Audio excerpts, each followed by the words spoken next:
podcast. deny the power of this song. You cannot deny it.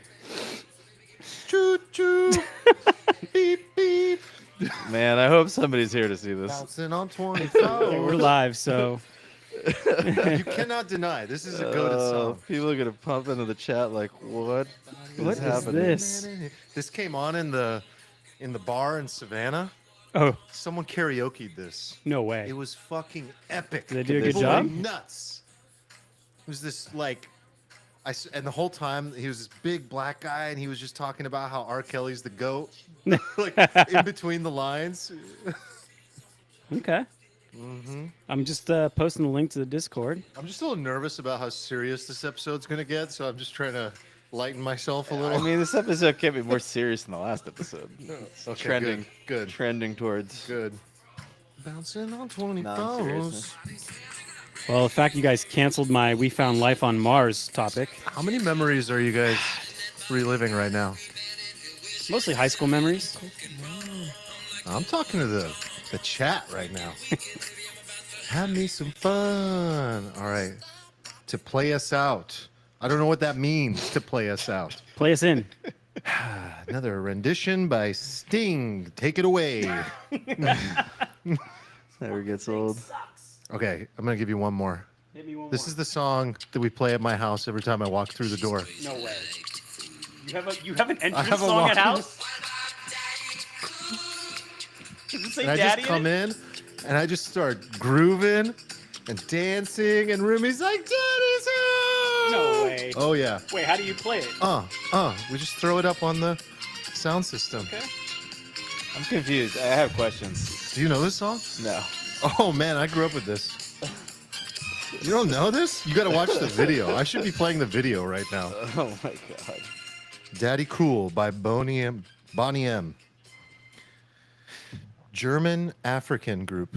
Okay, so is this queued up, and then you walk in, she like Yeah, like, hits is a it remote? before you I walk in the I can do door? it from my phone because you got like sound Oh, so system, you just play pop yourself it, in. or Erica does it, or they're usually watching like YouTube when I come in. Like she has a bunch of songs. We just do a dance party, a daily dance party, Steven. I wonder if you could use like Zapier to make some sort of like automation, like when it senses your Tesla's, car, oh, yeah. the Tesla I'm sure you could. approximates the house, the music starts playing, everybody knows. I'm sure you could. Yeah. I mean, that's what I would do. Yeah. Yeah. If you're Still, gonna do it. still a little Guys, analog. over we here. didn't figure out what we're going to talk about. So what should I title the show? We know what we're talking about, don't we? We just title it Steven Proposes World Peace. Is that what's happening? I don't know. I'm just being hopeful. Is everything gonna be okay? Question. Alan, you're welcome about the lighting. That was my main initiative today.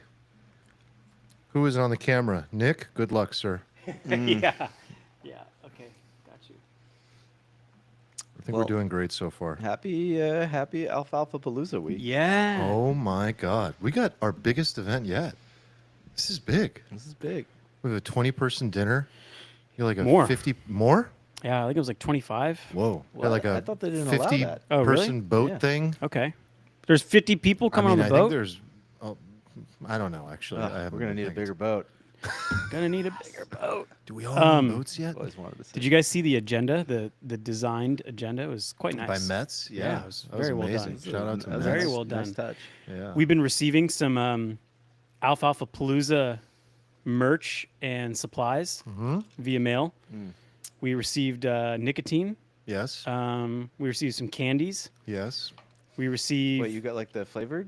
yeah, stuff? there's someone sent it. I don't know who. Do you know who? Yeah. It's Discord handle. I'll come back to me. Okay. We also got some of these Wrecked branded. Let me pull it in front pull of the that. screen here. Let's see. Oh yeah, look at that. This is like the crypto Nice. version. Yeah. of So Liquid it Death. was. It's flavored Can I like see seltzer it? water. Oh, it's like the like the wrecked thing, whatever the. frig Yeah. that So I thing believe is. Shill My Wrecked bags in our Discord. Oh, I see.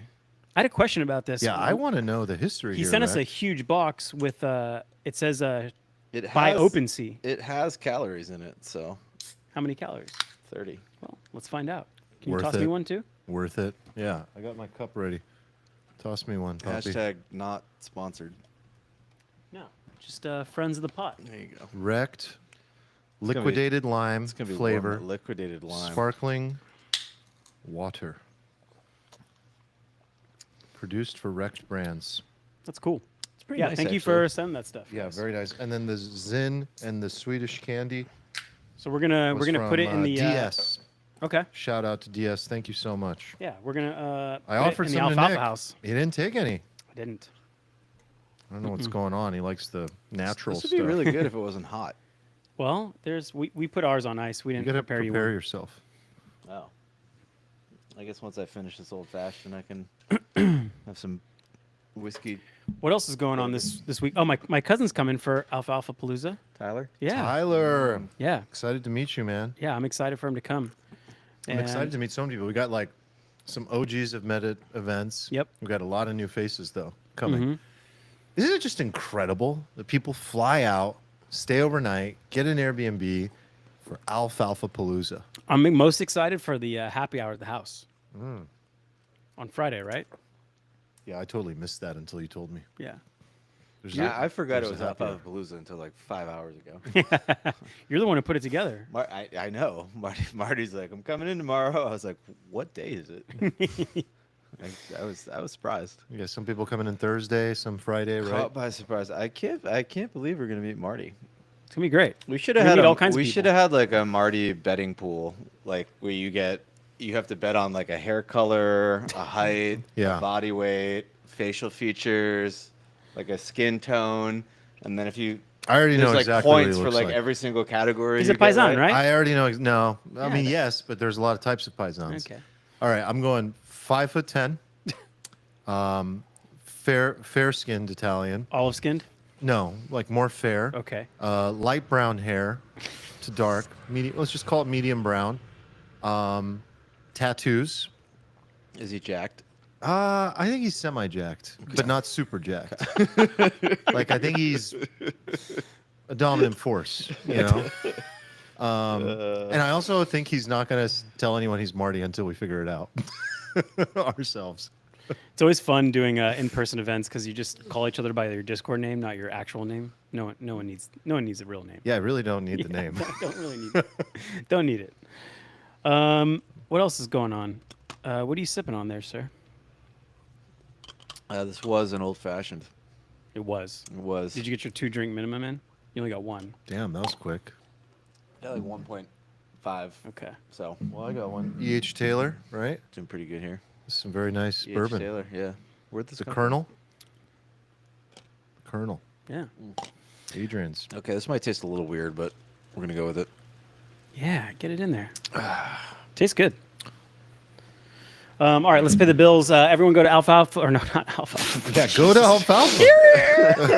Rewind it. Go to ZBiotics.com/alfalfa. If you use the code alfalfa, you get 15% off the pre-alcohol from ZBiotics. It's the genetically engineered probiotic that takes care of that nasty toxic. Acetaldehyde. Thank you. I was wondering. I was just going to leave it empty in remembrance of Eric not being here today. I think I was a little fast. Yeah, it's okay. You're Don't prepared. bore me. You're eager. Pick me. Big pick me. Yeah, and I know we had a lot of ZBiotics purchases in preparation of Alfalfa Palooza.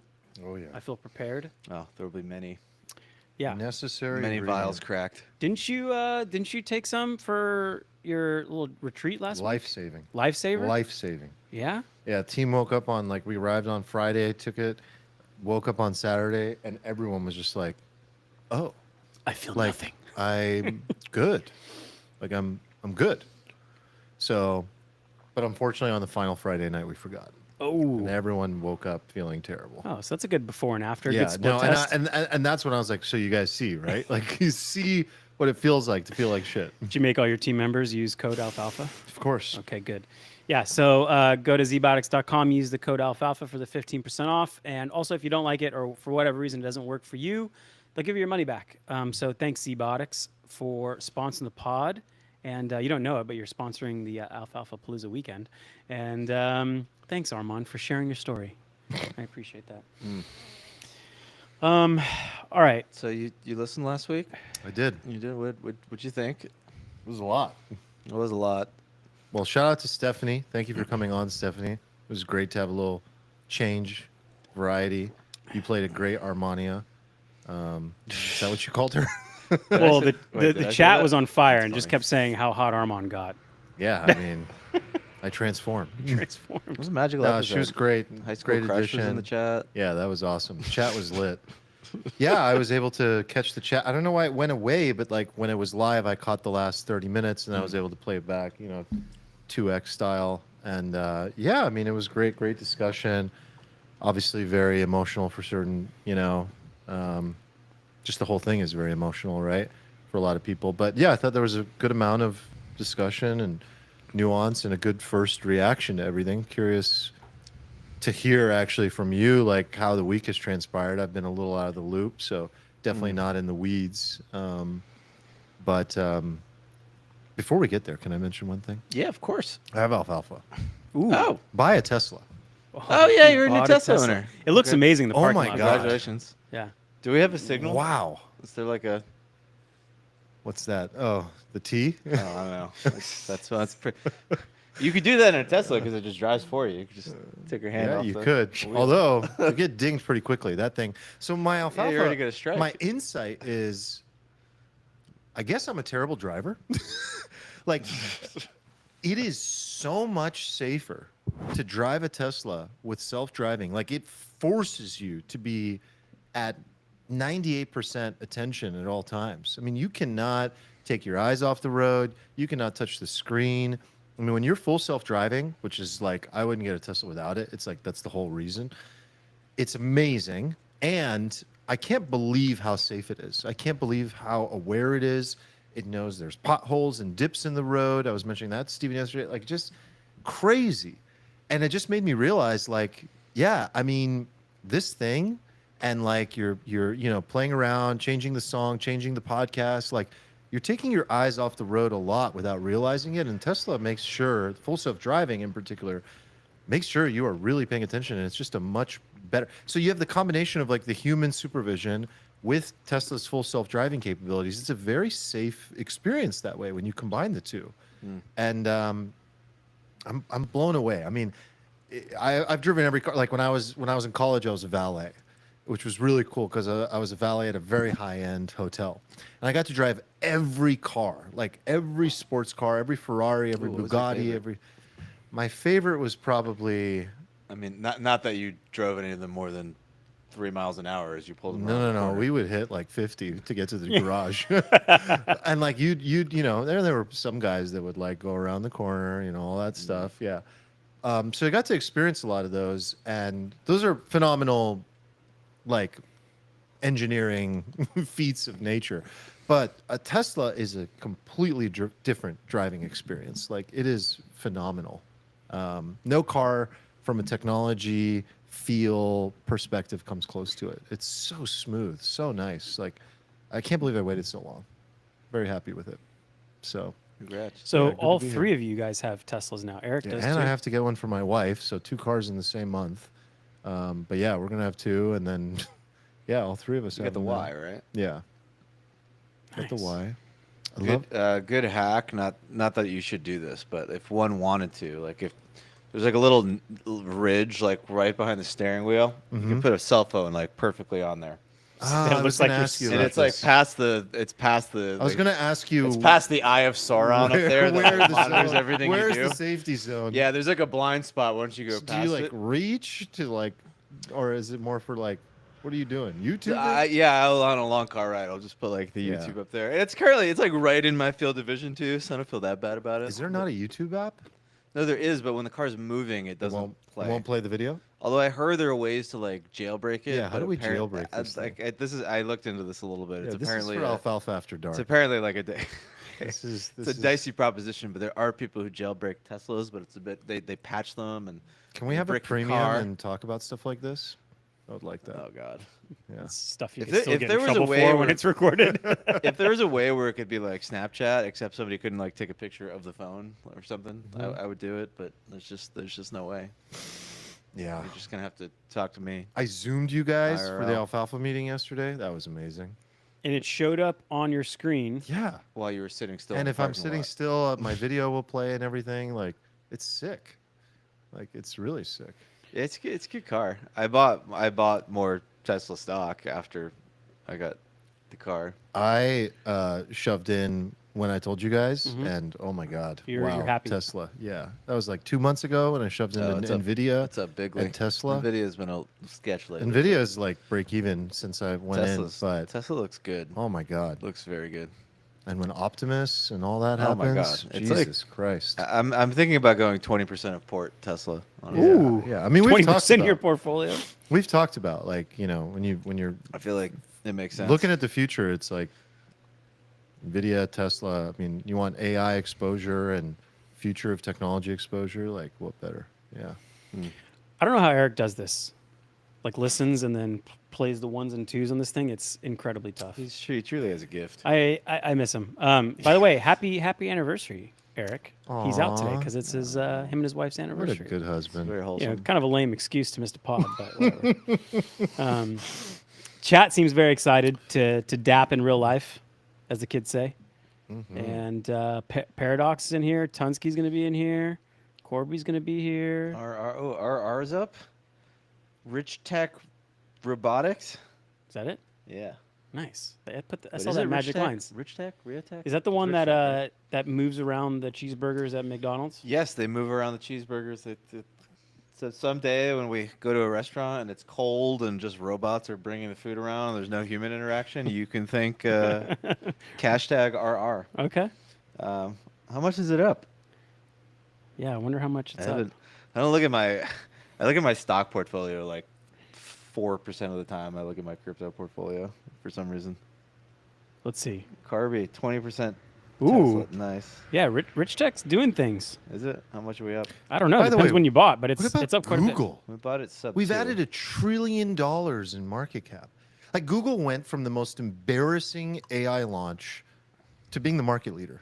Like if you ask people that are working in AI, Google doesn't have the market share from the application layer of like Gemini, right? They're number 2 and they've ascended, but it's still like 15-20% of like say ChatGPT's usage. I'm making that up, but it's somewhere around there. But when you look at the whole suite of tools and Yeah. the ecosystem Yeah. that they've built, and you look at how performant Gemini is, unbelievable. Not to mention the image side of things with Or how about Nano or the Banana, video? or the video side of video things is with the best. Veo 3. I mean, Jesus, Nano man. Bananas. A great Google name. is on fire. You know, it's so fascinating because I guarantee you a catalyst for this was the embarrassment and the failure. Like sometimes it's good to fall on your face. It's good to fail. They woke up. But didn't we like talk about an episode, I don't know, over 2 years ago where we were like, oh, this internal chat with Google's AI released, and we're like, it's sentient. It thinks it's human. It thinks it that has was an old feelings. school episode. Yeah, and like Yeah. they've Yeah, had this. They're Lambda just 3. slow to turn it into something that's production ready. And maybe because they're I think all we were really dealing with at that time was Google's version of GPT-3. And I think that we didn't understand we didn't know. AI to the level that the market and we do now. And now we understand, obviously, these are just no. literally generating Don't mind me, tokens. I broke What the did you light. do? Just don't. Okay. You don't want me to put the camera on your ass? Just give me a second. Oh yeah, this will be nice. So anyway, yeah, I mean, I don't know necessarily that they were sitting on this. I mean, the models have improved, Yeah. but what they were sitting on was they were the pioneers, right? And so like they had the talent, they had the technology. I mean, ChatGPT essentially is like OpenAI is a derivative of that technology and brought a lot of its senior leadership over in order to be able to build what they did. But yeah, they've really, really made an incredible rebound. And I mean, I'm a huge fan. Anytime I'm doing deep thinking work, like if I need a thinking model, as we call them, Yeah. I'm definitely in Pro 2.5 Pro. Um, I'm not going to. I mean, GPT-5 thinking has improved, but I still tend to get better results Really? from Gemini. I noticed the DeepMind, I don't know, the CEO or manager of it, he won a Nobel Prize. I think it's for AlphaFold.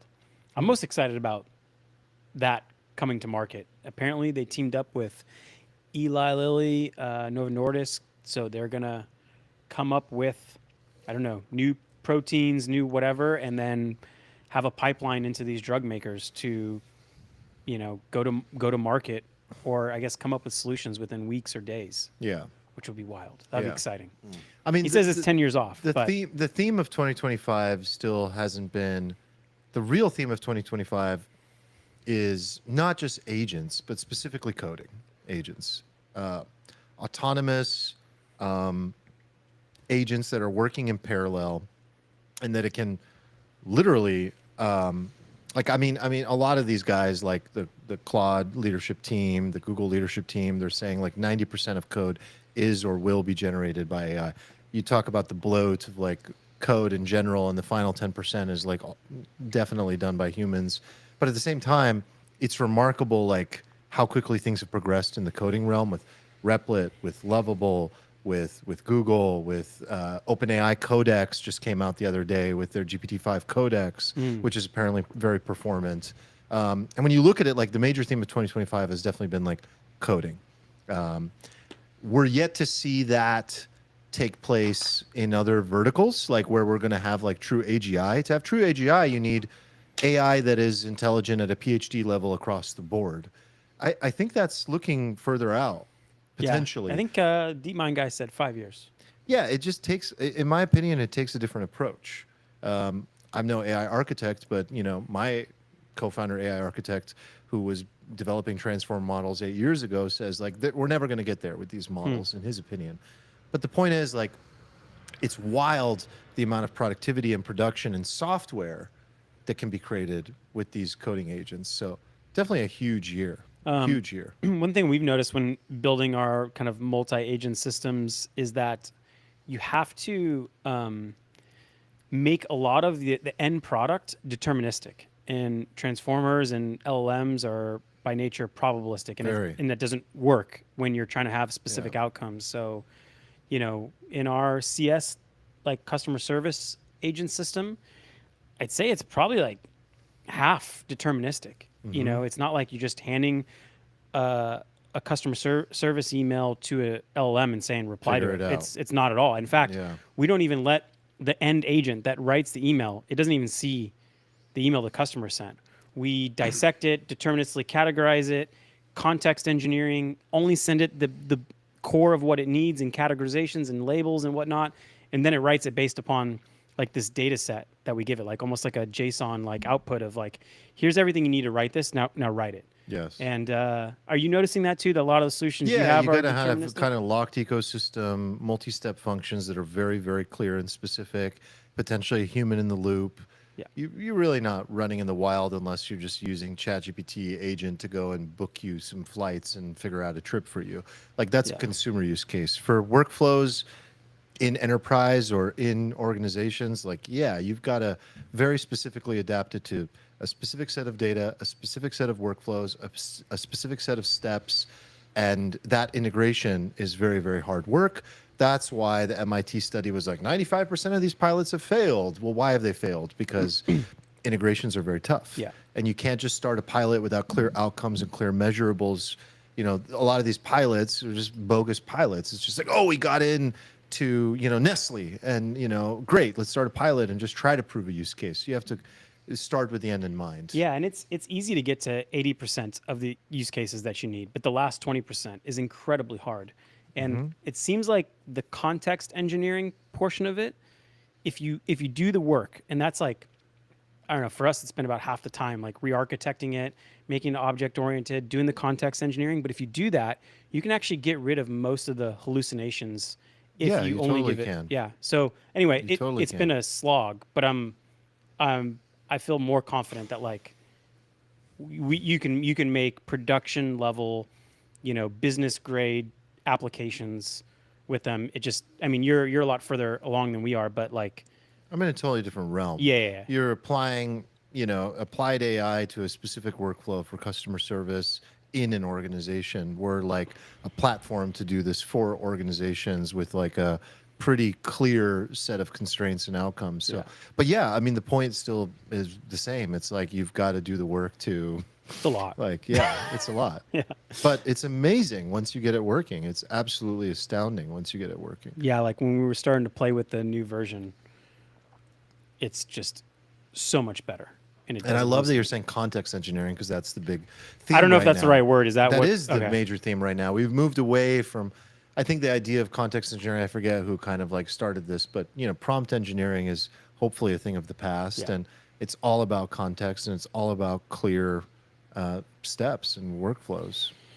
Yeah, we went off on a little tangent there, but I think That's it's okay. interesting because I don't know. Most people are probably wondering where's the cool, technology that's just going to do things for me automatically, and I think it's coming. It's just there's a lot of work that every organization has to do. Enterprise companies, like the people that are wondering that are the people that are in organizations, and most of them are apprehensive about AI, and also, according to most studies, don't trust their leadership when it comes to the decisions that they're making about AI. Now, you could dissect that psychologically and say, is it because they're worried about their job security? Most likely, yes. But also because I think that they don't even believe that their leadership knows what the fuck they're doing with AI, which is also true. And then secondly, it's because these organizations don't know where to even start. They've been given a mandate by their board to say, you need to do AI. And they're just like, okay, fuck. So they start pilots and then the pilots fail. So 2025 was like an experimentation year. I think 2026 is when people get serious about, working with companies like Invisible that just announced a $100 million raise at a $2 billion valuation, which is an investor in our company. And yeah, they just raised $100 million. congrats. And they've been Francis. playing the sovereignty game, not wanting to raise capital, but this is growth capital. So that company is going to come in and help you, companies like that. A lot of it is that consulting integration realm that is going to accrue a lot of the value in AI. These are think not so? things. Yeah, I But do. Isn't it still like an agency model? They're kind of like trading their human capital's hours. They're playing arbitrage with their employees. Like, okay, employee, we pay you $70K a year, and we need to make $120K of revenue off your consulting time. So, like, you think that's where a lot of the value comes in? I think in order for AI to productize in organizations, like those companies will accrue a lot of the value. Like, what's that company that you're a fan of? Custom AI Studios. No, it's a publicly traded company that's Oh, doing like agents shit. and I know which one you're and- talking about. Why can't I think and of helping with like deployment and Yeah. integration. it? We've talked about it on the pod if the Yeah, chat we've remembers talked it. about But starts But with an anyway, S, I yeah. think they'll accrue a lot of value. Yeah. Not like in the value stack of AI, like fundamentally speaking, like infrastructure, application layer, Right. and picks and shovels, but more in the sense of like to bring it to life. So, Your light died. uh-oh. My microphone light? No, your light behind you. You Oh. just started. You were in the darkness all of a sudden. Oh no. All right, I won't I show. like my I sexy won't show light. your butt. It's okay. We'll just switch over here. Hello, friends. No big deal. Nothing Um, to see. Okay, we did kind of have like a loose. There it goes. Oh, nice job. Good Did job. you just hit it? It sounded like you Just hit like, I it. think the plug was loose. Or what was that thing in the Discord? I spanked it. What? Yeah, you didn't see that? No. Apparently there's like, how like back in the day people would like slap their TV or like tap a VHS and like get it working. Whacking Apparently the- there's like Okay, so a real this is gonna make me sound. science to This is gonna this. make me sound so fucking old. But like, I remember being young and watching TV with like the antennas. Holy shit! This is like the most. Yeah. You're old, dude. Yeah, well, I remember being like a kid, right? And I'd be like 9 or 10. I'd be at like my grandma's house, and she didn't have cable, so I'd be trying to watch something, and there were just like 5 stations, and it was just like the knob that you just click. It's like click, click, Yeah, click, dude. and it was just fucking antenna. Pat posted an article that it's like very real. Like I it's- actually and can't how believe it that works. This is like like a why part it of my works. life. Why whacking it works? Why whacking it works. I mean, I spend many minutes like adjusting the antenna for like the signal, but then there were times where I would just whack the thing and it would make the picture better, and so I just learned to just hit electronics. Like, yeah. My as, favorite as is a my, young lad. my Wait, di- why does that work? Or how about your N64? Remember, like having to deal with that and the cassette, or what do we call it? The cartridge? game- Well, the cartridge. Okay, so it was kind of a myth that blowing Remember on this? it helped it. that was a myth. That was a myth. Worked but- for me. Right, the reason why it worked is because when you take it out to blow on it, like when you put it back in, there was some sort of depth where like just it would like work. Like I still have an N64, and there's like games where I'll put it in, and then I'll pull the cartridge out just like a few millimeters or something, and then it works perfectly. Is the greatest controller ever made the N64 controller? Oh, this is a great question, actually. No, PlayStation 2. Really? Yeah. No. R1, L1. I like the N64 controller for its ergonomics. The N64 controller was not good because the joystick was basically made of Perfect. paper mache. No, it was right in the middle, and it was No, strong. no, It was strong. There were games like Mario Party that required you to like move the joystick around fast, and obviously anybody with 3 brain cells rubbed together realized that like, well, the optimal strategy here is to just like do this like with my right hand. And I remember playing Mario Party with my friends, and I would like burn a hole in the center of my palm doing this, and it would just like annihilate the joystick. Like the joystick would just be like flopping around everywhere. You just like totally I burn mean, out the any palm. It was design- not a durable I joystick. cannot say I've exercised the joystick to that. You were not a hardcore gamer. No. You were not a hardcore enough gamer. Any design where you have to have like an extra handle for it, just by default can't be the best design. Yeah, no, it was, but it was super interesting at the time. I remember But when the it came out, it was joystick like, is holy. key. Like, and the PS2 Right, but didn't have that. The joystick on a PS2 had a joystick, right? Didn't it have the 2? No. It Oh, had it the did, two but red- it was had on the two- side. It had Yeah, two yeah, yeah. joysticks. It was Like you didn't have to yeah, like yeah. change your grip on the controller to That's use true. it either. That's true. Okay. So no, I can't. As much as I love the GameCube controller was better than the. I might give it to the GameCube. Had a very satisfying like click on the buttons. Damn. Going back. I'm gonna hijack our topics. Okay. I'm gonna fine. talk about the one that you said was boring. I have it up. I gotta talk about it. What are we talking about? Okay. Every NASA Twitter handle. Oh God. Every NASA Twitter handle is trying to get out that they found proof of life on Mars. They're doing press conferences. They're doing anything they can to get the word out. There's like 7 NASA Twitter handles tweeting about this. No one gives a shit. Okay. After a year of scientific scrutiny, a rock sample collected by the Perseverance rover has been confirmed to contain a potential biosignature. The sample has been a candidate so far to provide evidence of ancient microbial life on Mars. So basically, they found an area of Mars that used to be a riverbed, and they took a rock sample, and then they took the data and gave it out to the scientific community for a year. The scientific community analyzed it, tried to debunk it. They can't. No one can say that, like, yeah, this is probably signs of microbial life. And so they took this from a now dry riverbed, and instruments reveal it's composed of clay and silt, excellent preservers of past microbial life, and they're making the data even more available so anyone can take a look at it. But, I mean, maybe no surprise, because we've always talked about that, like, probabilistically, there's been life somewhere. And now there's proof that it looked like there was water on Mars at some point, and there were some microbes swimming around in that thing. And no Where one, have they gone to? what? You think they left Mars? Do you think it Well, they evolved died. into? They died. No, but how do you know that? Yeah, well, I guess we don't know. We don't know. But I mean, even on our What own if it planet, evolved into life and became interstellar? yeah, I mean, on our own planet, we've had many extinction events. So Yeah, you could be like, well, they just had a, maybe it was climate change. yeah. I mean, there but are anyway, plenty of Earth-like planets It's- just in our galaxy alone. Yeah, it's plenty exciting, and Steven thinks it's boring. Why do we care that there's life on Mars? I don't know. I feel like that's a question that everyone's like. We used to. Not trying to be. No, I know. Because people want to know if we're alone in the universe.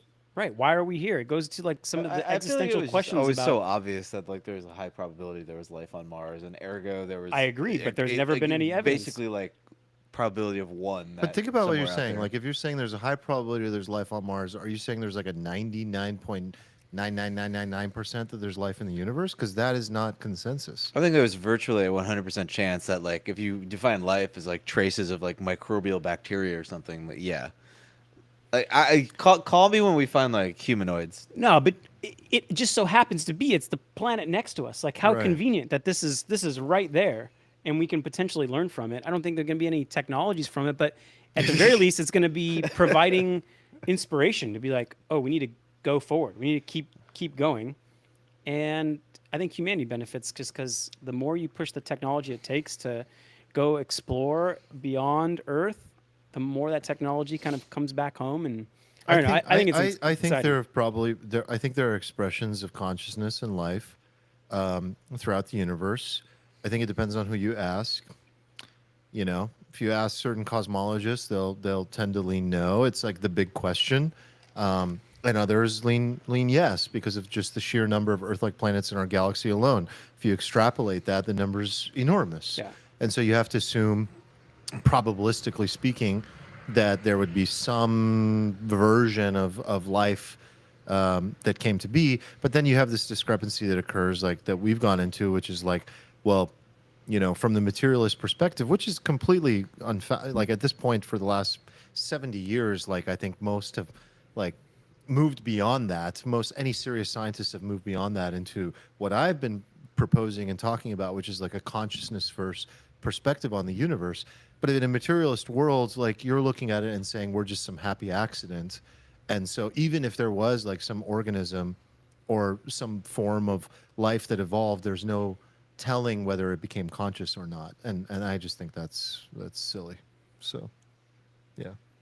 I think all of it's an Can I expression get like a of smile consciousness. out of you, or like any bit of excitement over this, or no? You don't care I'm about like- life, man? I'm way more excited about like how the breakthroughs we're having to go like mine like palladium on asteroids and Okay. stuff. All right. Like, than like, oh, I found some. You care remnants of more it. about rocks than life? When it comes to space, actually, yes. So you but are- there's a bar of You're life. that chart you showed. No, but that chart doesn't have bacteria on it. Like if bacteria was on it, it would be out in the rock section. But Nick's you know? excited because bacteria represents possibility of life. But like I already knew there was like bacterial life somewhere out there. Like that was like a very low bar, you know? It was a very low bar. Wow. Is it? Was it? Yeah, I think it's a low bar. But it the needed, it odds- needed water to survive, meaning that like at some point in the past, it could have had more complex life, and if not, it's possible that we could potentially live on Mars at one point. I find the whole thing funny in the way that we look for life. And David Kipling, who was recently on Rogan, talked about this. And he tends to be very open-minded, but also he's a cosmologist. So he's a physicalist. And the way he looks at it, he said something that sort of broached the realm of like what I'm into. And I loved that he said this. He said like everything that we do in science is about looking for life similar to ourselves.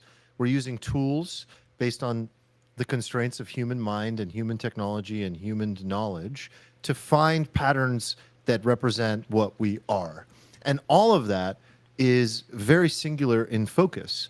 And so who's to say that water is required for life to blossom? You even and told me arise? when we were in college, you're like, I don't know, man, it could be a conscious gas. You don't know what you know. Exactly, Yeah. exactly. I mean, like, who's to say consciousness is confined to the physical realm? We have no idea. Steven's so amused. All right. Okay. You want to talk All about right. Charlie? Yeah. No, I'm happy to keep talking about space microbes. You want to talk about space microbes? Oh boy, Okay. Forgot my Nick, forgot you got it in. I'm All right, forgot I'm my just happy. liquid aloha. No, like we can keep. I did not mean to shut down your topic. I think it's a legitimate. On the Zoom, you literally went boring. Yeah. Well, you like did. you know, my He did. brain has been. I get it. I get it. You know, we're talking. I was trading This at the is same good. time. Okay. There's a Wrecked. lot going on. Yeah. There's a good. lot going on. Um, I was trying to get a rise out of you, Nick. that's fine. That's fine. You know how it goes. Um, I don't even remember what's on our agenda. well, do we have an agenda? one of the things. Catch.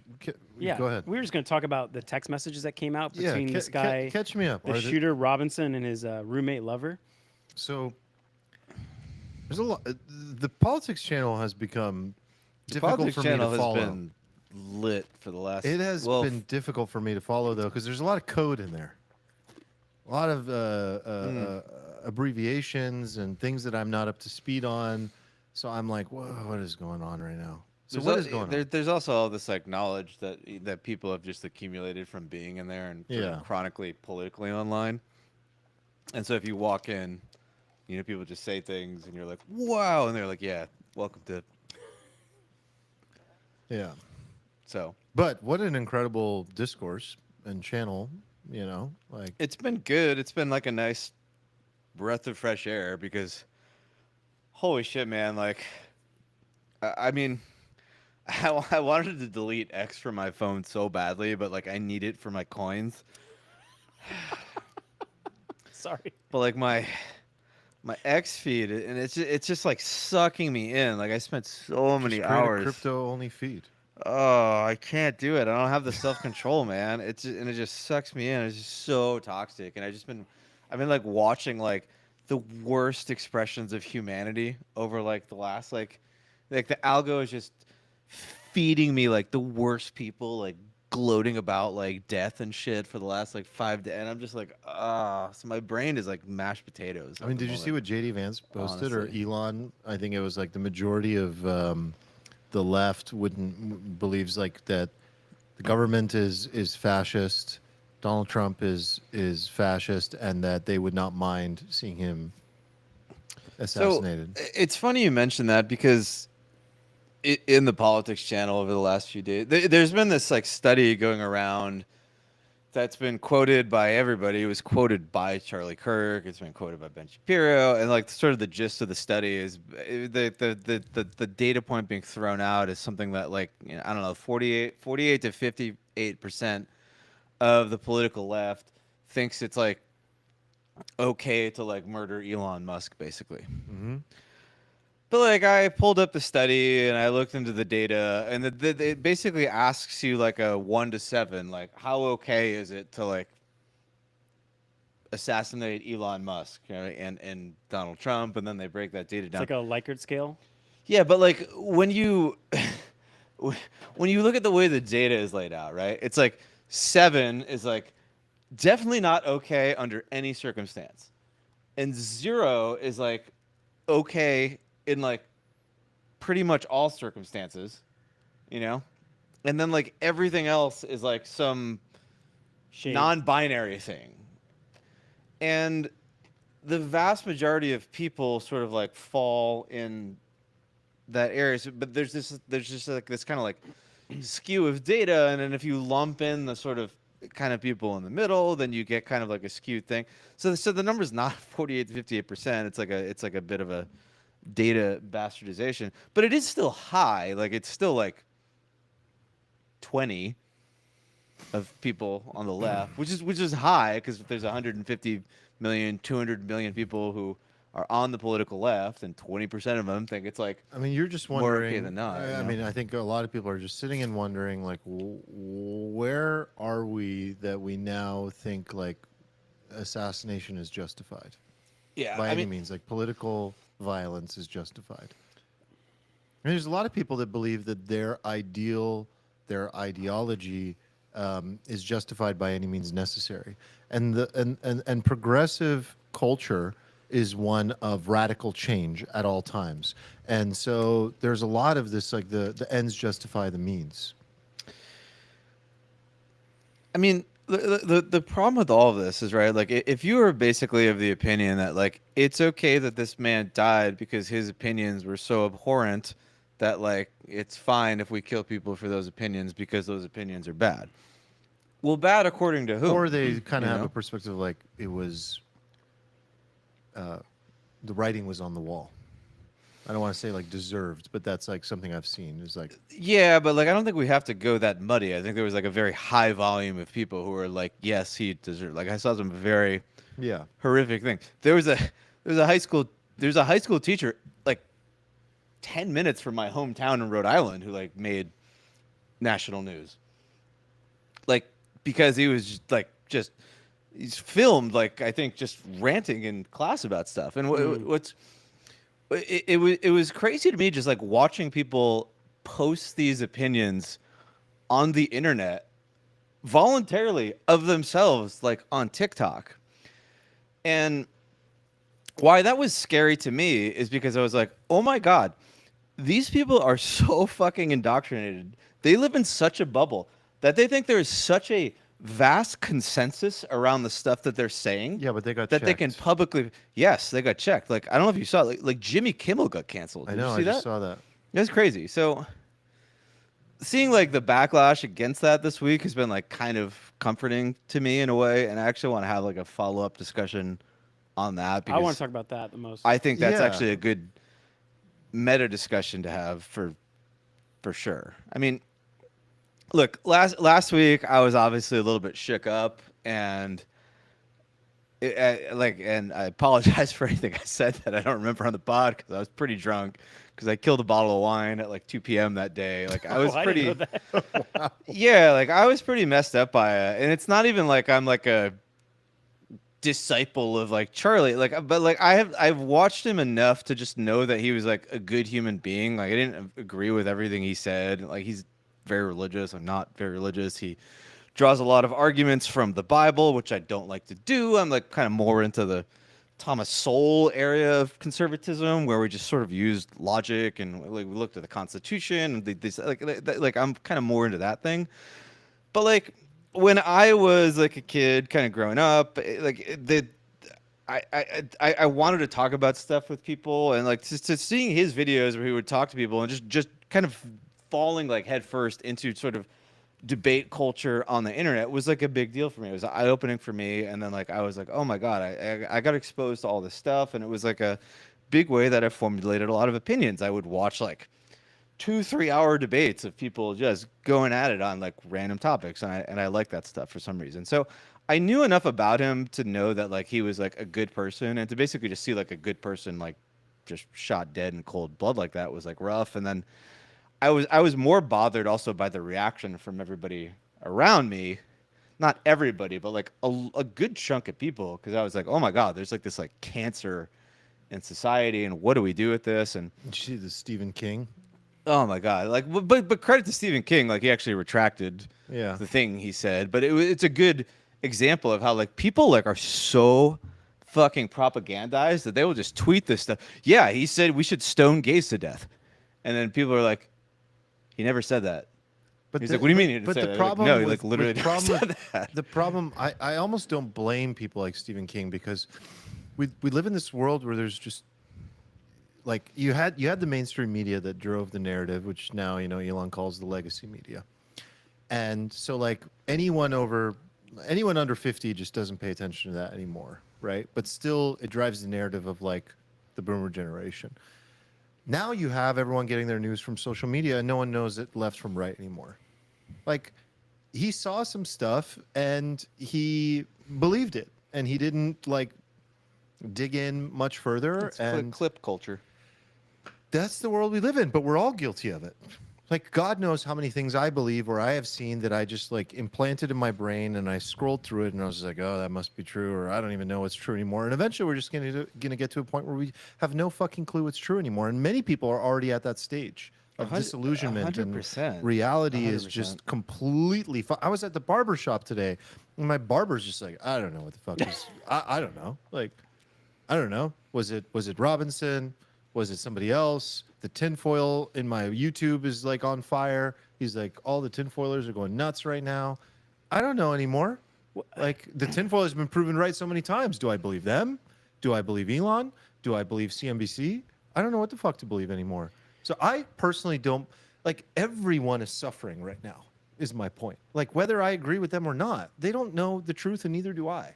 And so, like, someone like Steve, what your problem is, and where I agree with you, is like, you can't come out with such a strong opinion as a person of influence and not do a little bit more research before you say something like that. That I agree with. But again, they're all going to make mistakes, whether it's Elon or Stephen King. They're all going to be wrong at some point. Just like we are. Yes. Yeah, it's okay to be wrong. Like the problem is the conviction that people have on stuff where they really do not have the depth of knowledge that warrants the conviction. Don't you think Elon is extremely guilty of that? Yes, absolutely. 100%.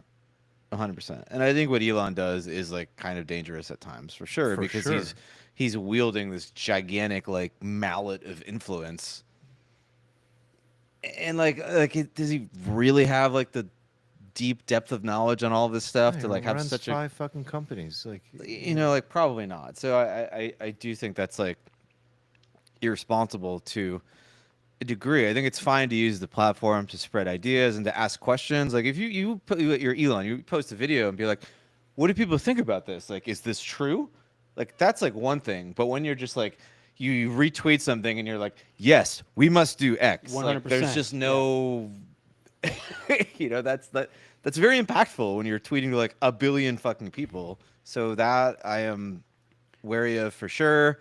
I am wary of the Trump administration's response to all of this. Like the thing that scares me, that like kind of keeps me up, is like, even earlier, like you guys are talking about the AI stuff and everything, and I'm like interested in that, but like also there's a part of my brain that's just like been all week. It's just been like, this is literally how like every fascist government ever like rose to Right. power, Right. right?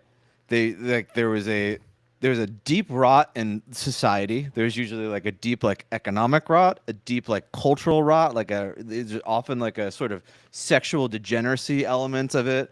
Like you look into like what happened with like Hitler and Mussolini, it's just like the same shit. And there becomes like a rot that's so bad, then the general populace becomes so fucking exacerbated. They're like, I'm tired of the degeneracy.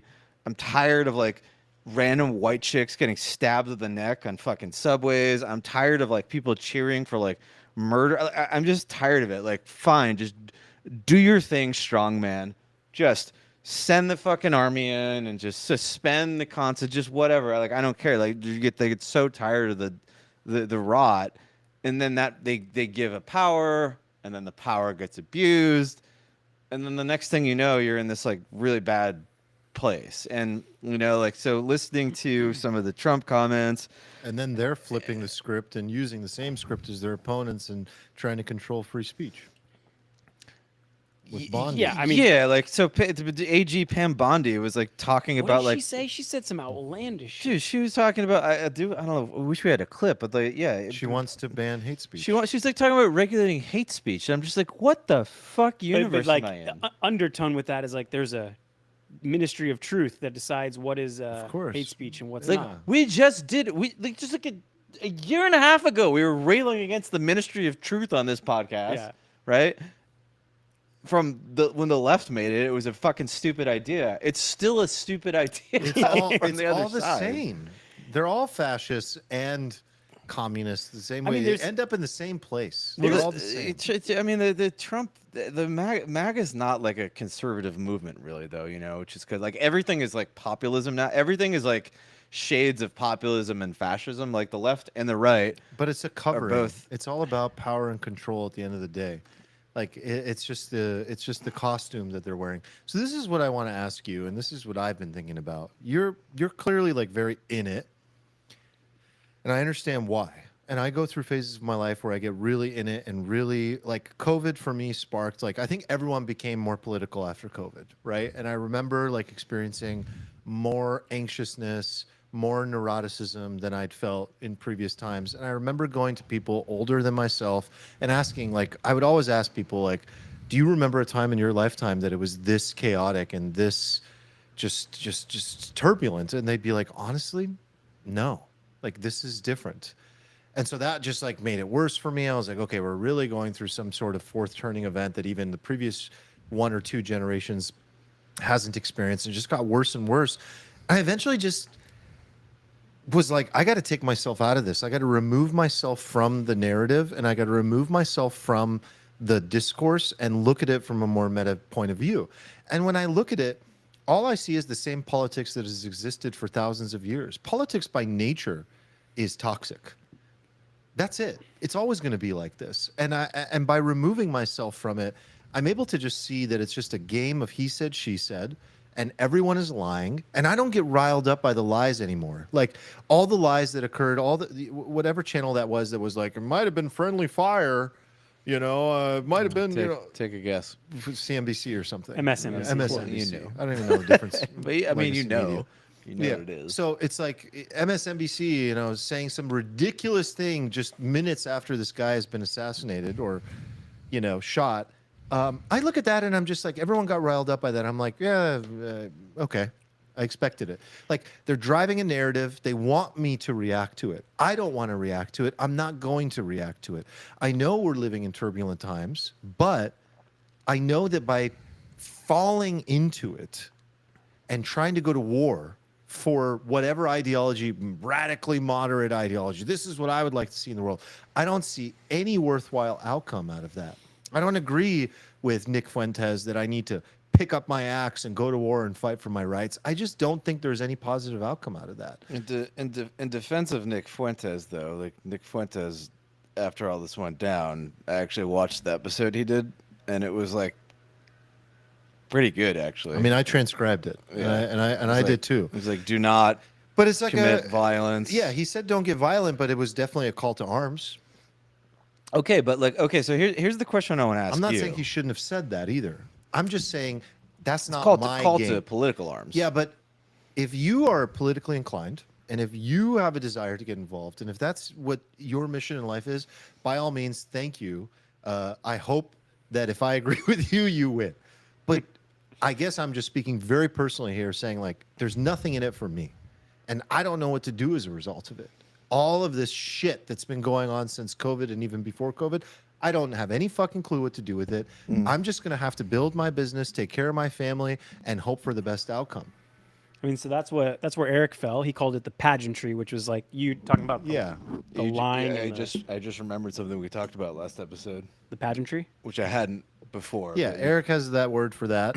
I guess this is my variation of that. Yeah. Yeah. I mean, if I'm not wrong, Eric was basically just like, well, I don't care. I just like, I just Well, want to live. Like, what's the point I'm of somewhere caring? in the middle. I care, but I don't know what to do No, but about he it. can't- And I'd rather be in the meta position of it all and not become one of those people that feels emotionally reactive or the desire to need to defend a certain viewpoint. I mean, I agree, and like, look, I think from like a personal sort of GTO perspective, if you know for a sec, if you know with certainty that like you can just run out the clock and live your life with your family, and nothing will ever actually affect you, and then you'll just be dead, and you don't have to worry about it. Yeah, it's definitely best to just tune everything out, right?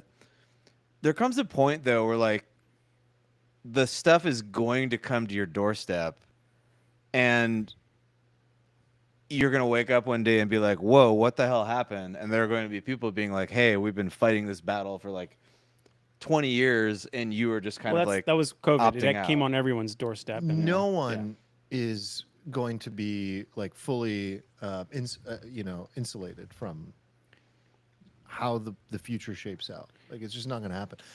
But you have to know what role you're playing. And Eric was clear that like he doesn't give a shit about all the he said, she said, but he is somewhat knowledgeable about the policies. And when he decides to talk about a topic or have an opinion on it, he looks up what he considers important, which is like the facts, liked the that. data. And so I think if he were here, he'd kind of round that out and say, yeah, the game theory optimal for him is understand the data, understand the policy part, and try not to get emotionally swayed by all the back and forth between both parties. And I'm not telling you not to. I'm just again echoing like what where I stand personally. So my question for you is, by being so educated on this topic, what do you hope to achieve? Is it literally purely to be aware and to not fall prey to a lot of the things that are coming to your doorstep and to protect yourself? Or is it more? Do you look at yourself as a participant in the arena to some degree, potentially in the future or now or anything? No, and I think I said some element of this last week where like I sort of acknowledge the irrationality of what I do from like a purely logical standpoint, right? Of course, it makes sense to like focus energy elsewhere and do other things. Just like it really doesn't matter if you vote on an individual level, right? Like it literally doesn't matter. Mathematically, it's fucking irrelevant if you vote. But like as human beings who are sort of like these tribal collectivist creatures, and as a society, like there's this sort of like hive mind element to stuff. Like we're programmed to do things often that is obviously individually negative EV because it's good for the tribe. It's like kind of like a part of our DNA in a particular way, at least for most of us, I would argue. No, I don't do any of this for me. Like I actually feel like I feel like on some deep level, like I see things that people don't see, and I feel like obligated to point them out or to like be just like a little brick in the road that people can walk on towards like this path to something. That's exactly what I'm wondering. Like, how do you see that role? Yeah, and Yeah, I that's think interesting. I think like the older I get and like the more like resources I acquire and like the less my energy is focused towards like resource yeah. acquisition, like the more I feel my brain going towards like this like higher purpose thing. And I mean, like, look, I really do like love this country, and I believe in the West, and I believe in all these principles like very, very deeply. And it like actually like hurts me to see them under assault, and it hurts me to see people believe things that I know are like undermining the country or undermining the West. And like I do feel compelled to like call them out and point them out. And like I think, like I said last week, like even if I can just convince like 1,000 people of my points of view, which I think is small given like I think somebody with like without a podcast could do that Yeah. over the course of their lifetime. So for me, that's like not that big of a goal. So like if I can convince 1,000 people who convince 1,000 people, then like I've convinced like 1,000,000 people, you know, and I think 1,000,000 people moves the needle. And I think all of us as human beings, like we're, you know, we were dust, we live, and then we go back to dust. It's like, what are we even doing anyway? Like we're all just kind of in some weird cosmic brew where we just exist to like push something forward a little bit. We don't all quite understand what that is, but like we are programmed to move something forward. And for me, that's what this is, I guess. And I'm still trying to figure out, you know, along the way, like my viewpoints, like I feel like they evolve like every freaking like month at this point, honestly. Well, that's very noble, and that's interesting. I think it's good that you said that because this is a platform for that. And to be, you know, to clarify my personal stance, like I do think it's really important to not be naive and to not fully exit the arena. A quote that I've mentioned on the podcast before by Plato is that I'll just refresh it. The penalty that good men pay for not being interested in politics is to be governed by men worse than themselves. And Pericles also said, it was misattributed to Plato a lot of the time, but he said, just because you do not take an interest in politics doesn't mean politics won't take an interest in you. So it's coming for you. And so the question for me is just like, what role do you play in the game? Yeah, and like the thing that bothers me is like apathy, you know, because like I think there's a part of me that views apathy as sort of like a contagious disease, right? Like if you see apathy, like if you believe in this thing, you believe as I do that we're sort of these like this like network creature. I think we're like both physically and sort of spiritually networked in a particular way, and there's a complexity to it that I definitely don't understand. But there's a part of me that recognizes the apathy, the nihilism as like a virus, right? And like you see it in someone and you're like, oh God, that can spread, and that can spread very quickly, and that can like destroy this thing that Yeah, it's I also love. like removes us from what we know works, which is a community-based approach.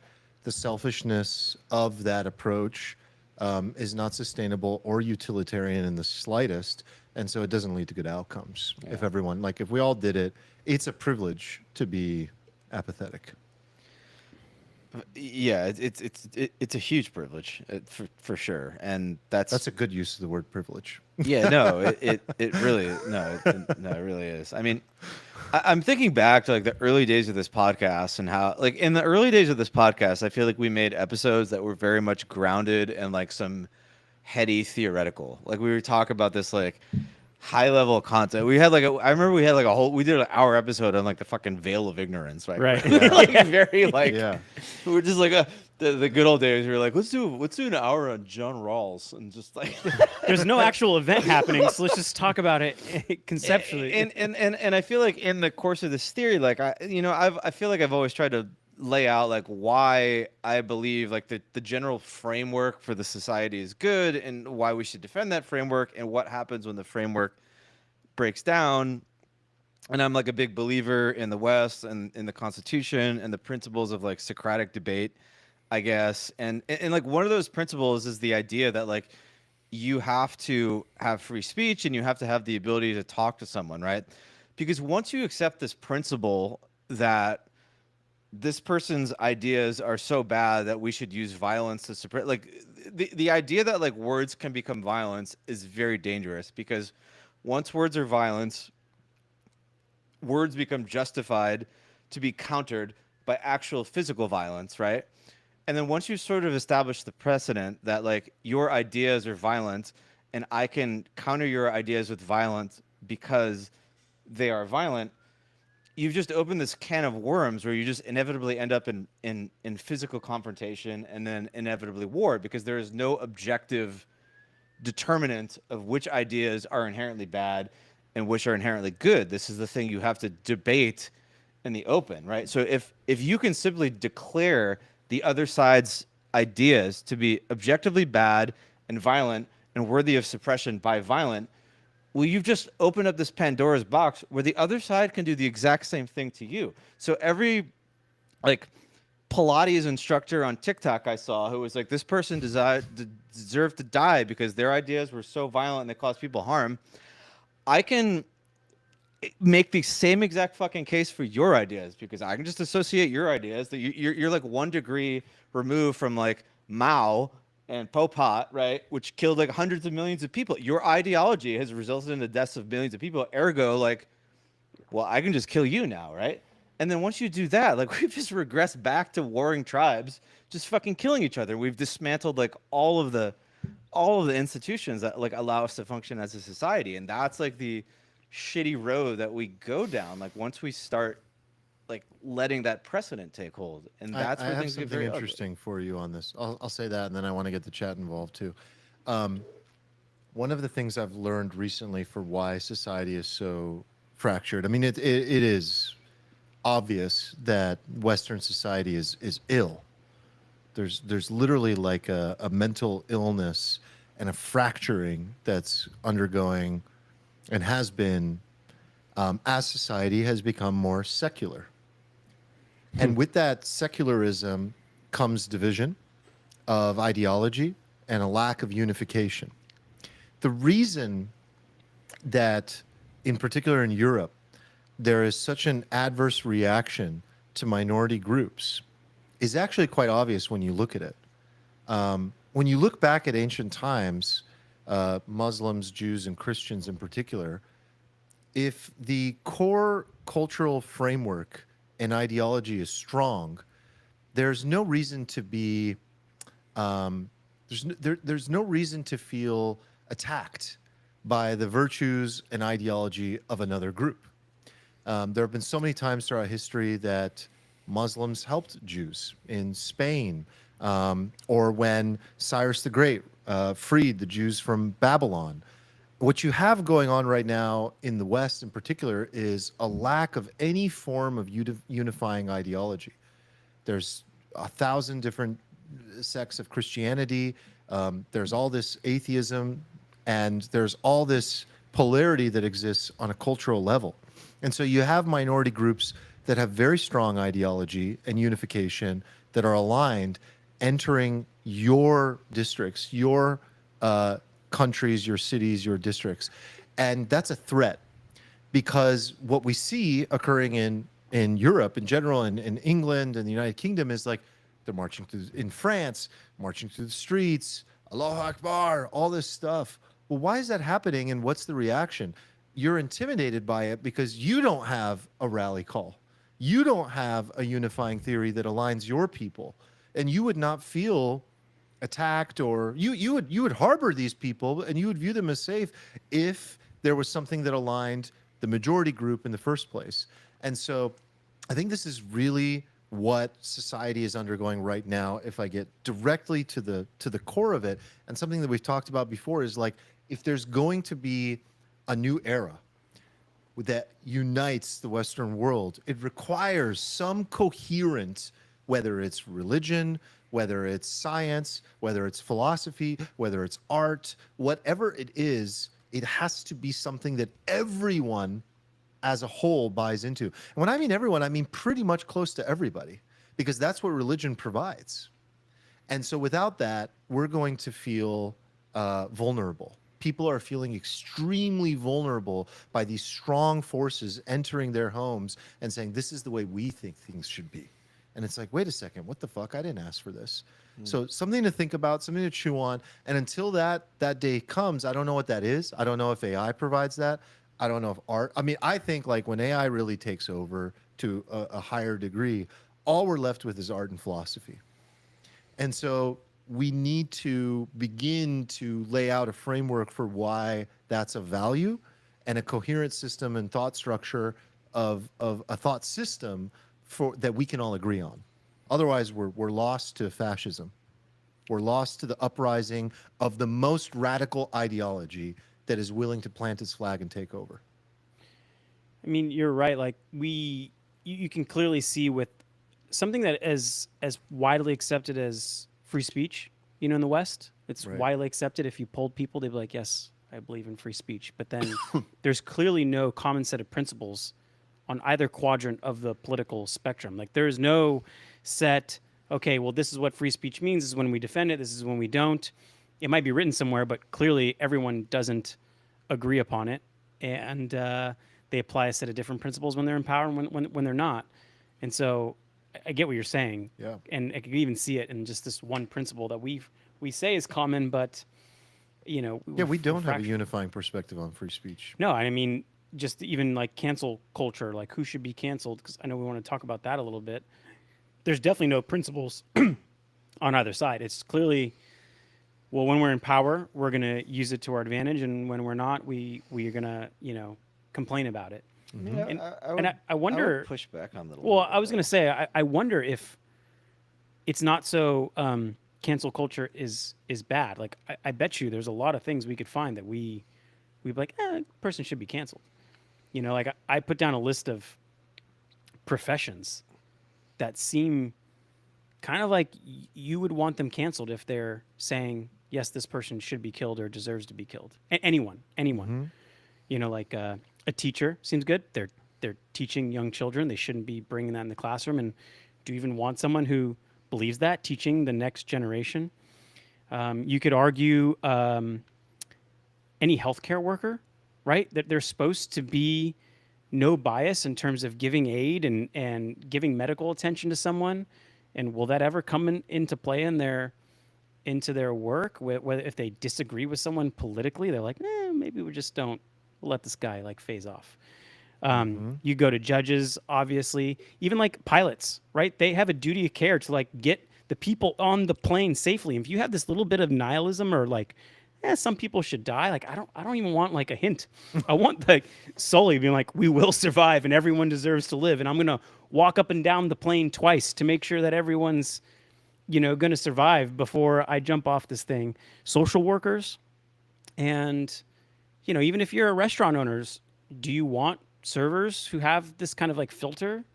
I don't know. I mean, there's anyway, when I start thinking about like that, it's not this, you know, cancel is good or bad. It's like there's this spectrum, and I kind of could see where certain professions you really wouldn't want people who believe certain people should die because of what they think or say.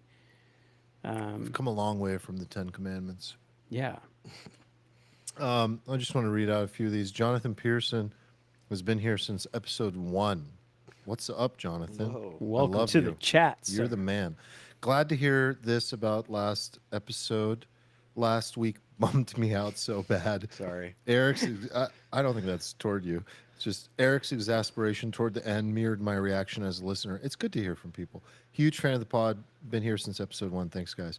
Carby, can't wait to meet you soon.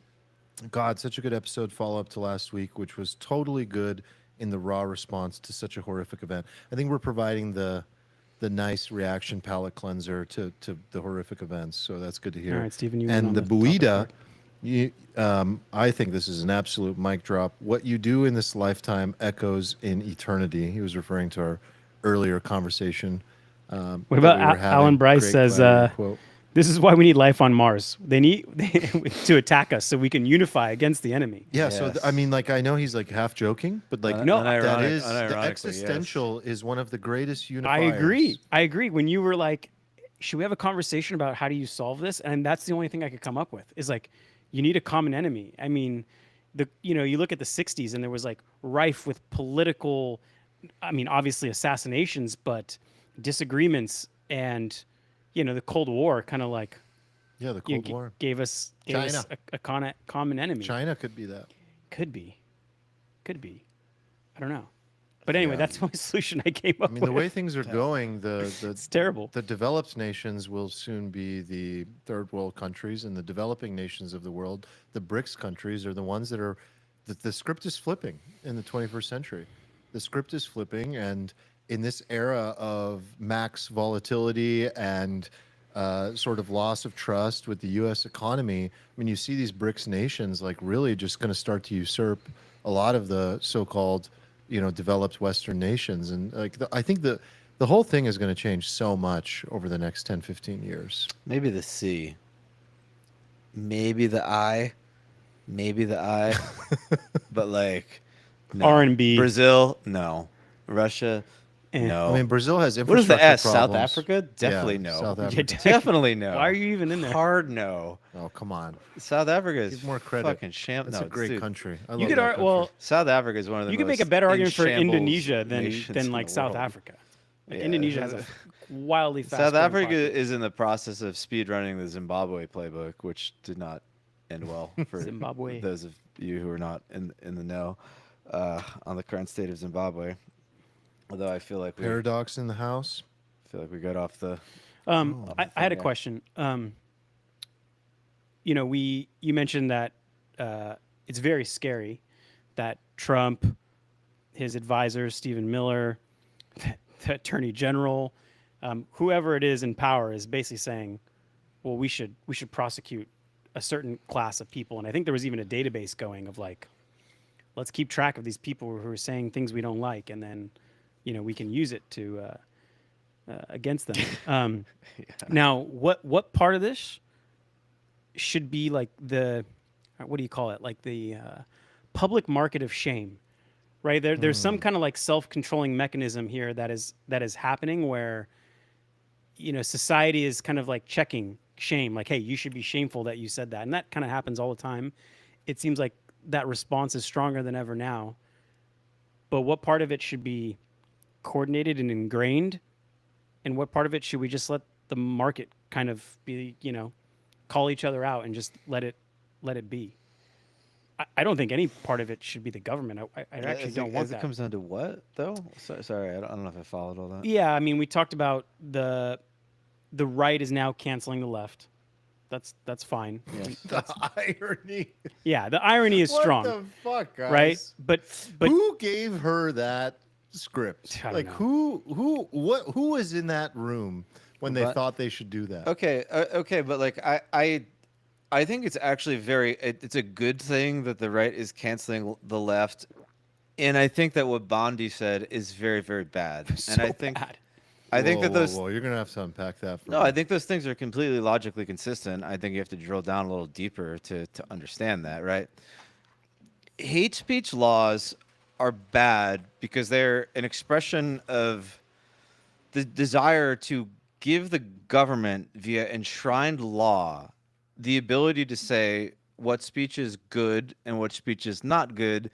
And then, like, obviously you can see how, like, if you are not in power one day and you give a bunch of power, like It's so predictable. yeah, we're seeing the thing happen right now that I used to always say to people on the left, right? It's just like, hey, someday you might not be in control, and the guy who runs the country might decide that your left-wing views are actually hateful or perhaps domestic terrorism. Totally. And then you've given the power of the government gun to this person. And then, like, what are we seeing? He's like, maybe we'll declare Antifa. Maybe they're a terrorist organization. Maybe as a terrorist organization, we do this. Maybe we'll just investigate everybody in the Discord that Tyler Trump was Robertson. calling out specific reporters. Yeah. Like, he was getting questioned. He's like, "You're mean. You're hateful to me. Maybe we'll go after And you." this is not good. Imagine the reporter it is, shitting his pants. This is bad. I know. It's bad, but it is also very obviously a logical extension of the fucking 40 IQ policies. Actually, 40 IQ is giving them credit. We'll call them like 90 IQ Your argument policies. assumes that like this incepted with the other side. I don't know if that's necessarily true, right? Like it incepted with the Biden administration or Democrats. Like I don't know. I feel like it's always existed. It's like a chicken or the egg thing. The And party just of anti-free speech for the last 20 years at this point has been the left. The left has been pushing things like hate speech laws, which I have always pushed back on because, again, from a first principles basis, I do not like giving the power to the government to decide what speech is good, what speech is bad, right? Because if the wrong person is in charge, then you're fucked, right? There's obviously like anybody who's played like board games for like 3 times because they like see the strategy in there that's like exploitable, right? Like that's not it's obviously like a bad outcome, and now we're seeing it take place because you have Orange Man in charge. You don't like Orange Man, and he's using all of your shit against you now.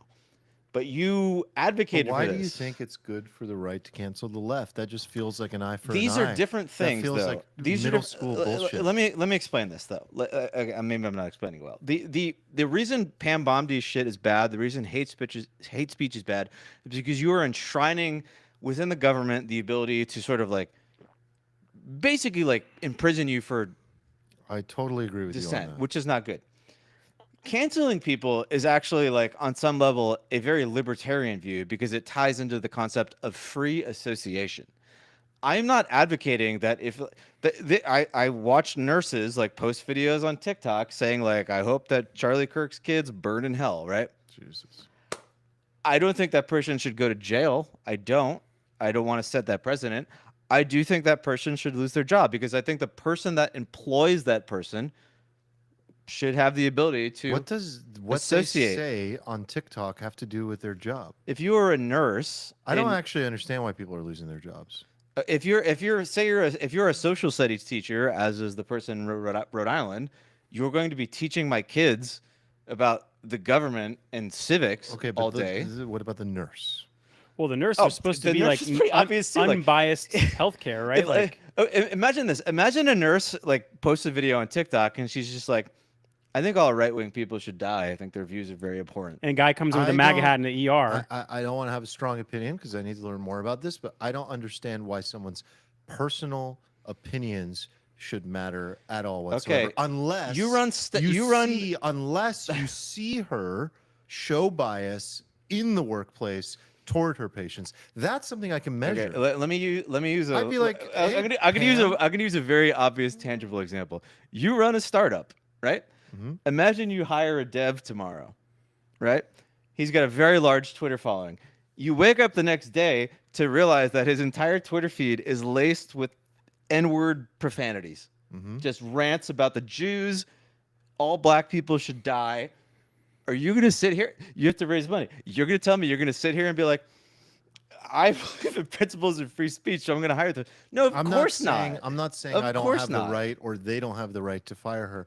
I'm wondering why we're piercing that veil and going into people's personal lives and what they say on social media. I guess then the answer would be because you're a representative of my company and I need you to put out a certain public persona because otherwise you're causing harm to my organization. Yes. That I can understand. You have the right to associate But like, with I whoever you don't want. care what people believe or think, is what I'm trying to say. And I don't think that, like, if it's not going to affect the workplace, in your example, it totally affects my company, and I have a right to be like, hey, that's not okay. I absolutely care what people believe or think. And if the guy saying that shit online is the guy like fixing my AC, then like, all right, maybe I don't care about his political opinions.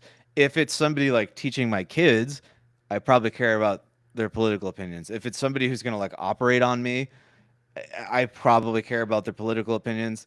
If you are a college or some sort of like higher learning institution and somebody's saying some wild and crazy shit, you probably care. Like there's definitely nuance here. I just think it's silly to use the same stick that was used on the other side. I think it's like It's if you really, it's absolutely not the same it's stick, the though. most hypocritical thing you can possibly do. No. It's literally No, it's not. It's literally the definition of being hypocritical. Let me draw an extreme example It's for you. hypocrisy. No, it's not. Imagine. No. I'm going to explain to you why it's not hypocrisy right now. Imagine like we go back to COVID times and the left is going crazy canceling people, right?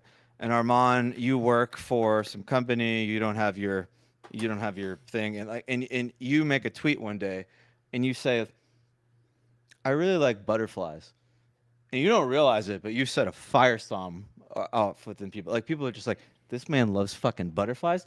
Fuck this guy. You've kicked over a hornet's nest for reasons you don't understand, and then you get canceled. You lose your livelihood. People come to your house. They like threaten your kids because you said I like butterflies. Okay. 3 days ago, somebody is like, somebody gets murdered in cold blood, and you go, I think that's good. I think we should murder everybody in cold blood who believes the things that this person believes. It's obviously ridiculous for you to get canceled for saying you like butterflies. It's not ridiculous for you to get canceled for saying you love the fact that somebody died and you advocate for more people to die, right? So you're the Ministry of Truth in that example. No, I'm not the Ministry of Truth. There's an arbiter. There's a judge. There's somebody determining what's over the line. Look, every society has like okay. But we don't have it. Yes, we do. we as a society think that murder is do we think murder is bad as a society? Not. Apparently not. Okay, but this is my point. Yes. But okay. society, we have actually collectively agreed as a society that murder is bad. It's written in the law. It's the most basic thing we agree upon. I was saddened by as a society, I thought right? we agreed on that. So you cannot equate. There's a false equivalency here, saying that like I like butterflies, cancel that motherfucker, versus like murder is actually good and we should kill all the people who disagree with us. Like, so, but your point is that then cancellation of a person is justified in certain instances. Of if course we can it is. agree on. Okay, then what would you say? We don't even have to what would- collectively what agree. would- I what already would- shared the scenario for your own business. What would you say in the times that we didn't have cancel culture? Like people got away with this stuff all the time. No, people did stuff and they got fired for it. There was just not like social media. There wasn't like a there similar wasn't social media. backlash. And look, I do think it was fucked up that people got like again in the Rhode Island incident. There's an odd irony because in the school where this guy is on debate for getting fired because he posted some crazy shit about Charlie Kirk, there was actually a teacher who got fired in the same exact school for basically not telling his kids that like men can get pregnant or something, right? Mm-hmm. And like I think that like as a society, like we have to be there's this like weird like intellectual trap that people fall into where they're like, oh well, we have to allow free speech. Like that's speech and this is speech and we have to allow both of them. No, we don't. Like if you deconstruct all of society and all of the scaffolding to the level that you can't even agree on like the basic foundation that like murder is bad, that's up for debate. You're lost. Like this idea that we can like faux intellectualize everything, we don't have to agree upon anything as like a sort of base shared moral principle, and we just reason it along as we go. Does not. I agree. That does I mean, not that's hold. the chaos of postmodernism. Like we know that is not going to lead to good outcomes. I also don't know that there's a way to be the arbiter of that in an objective way. I don't think there's any objectivity that will ever. It's pretty exist. objective in my brain to say like Unless we we- do not glorify murder. We would need to That's achieve pretty what I objective, previously right? spoke about. Well, I mean, I think if you can make an opposing argument that says that when you were opposed against having to wear a mask or opposed against lockdowns, you were killing the old people. And so, Yeah, but that's obviously, even in you saying that, you are a degree removed already. yeah. Like, if you were literally stabbing the old people yourself or saying, I think it's good that I'm killing the old people by now. Like, if you were not wearing a mask and you were tweeting, I'm not wearing a mask because I want the old people to die, fuck them, then I would have said, yeah, you should probably lose your job, right? You shouldn't go to jail. You shouldn't face any criminal or civil penalties. But that employer should have the ability to not associate with you. And even when people were getting canceled, like I wasn't advocating for the government to ban the companies from canceling the people. I was trying to be an advocate for like, hey, we shouldn't do this because XYZ, and this is the reason why we shouldn't do this, right? Which is a different reason than here. And like I do believe in free association, right? Like I think one of Charlie's like more controversial opinions that everybody's like shredded him on is like he was like kind of like against elements of like the Civil Rights Act that he thought like infringed upon free association, which is like a very dicey civil rights argument. But like I like one of my controversial opinions is I think that like if you are a business owner in like a non-essential business where you discriminate and it doesn't like affect like the community at large, like you should be able to like not hire black people. Like if you want to do that as a business owner, you should do that. And then if society around you brings down the consequences upon you, so be it. But the principle that you set forth, where you're like the government, you allow the government to mandate you to do particular things. We've already seen like how much it spins out of fucking control. In my mind, it's better to have the principle of free association, and then like to like have society bring the consequences of shame or whatnot down around you, rather than trying to do everything at like the government gun. That's where things go like very. So you're wrong. on the side of zero government action and 100% the public market of shame can do its thing. There are circumstances where like things should be illegal, right? Like if you are literally like if you are literally using your speech to like if you have a platform of like 100 million people, and you're like, I think we should kill Nick or Bonnie. I want all my followers, like I want you to kill Nick or Bonnie. And that's already Here- illegal, right? Here's a download plan for like a gun, how you can make it like You're inciting violence. exactly. Yeah. It's illegal, and I think that should be illegal. I think there are some limitations. I think we have those limitations. I don't think we need new ones. Like they've been evolved over time. I think they're quite good, and I think we've sort of stress tested them to the point where we see that they can't be like abused in Yeah. particular ways.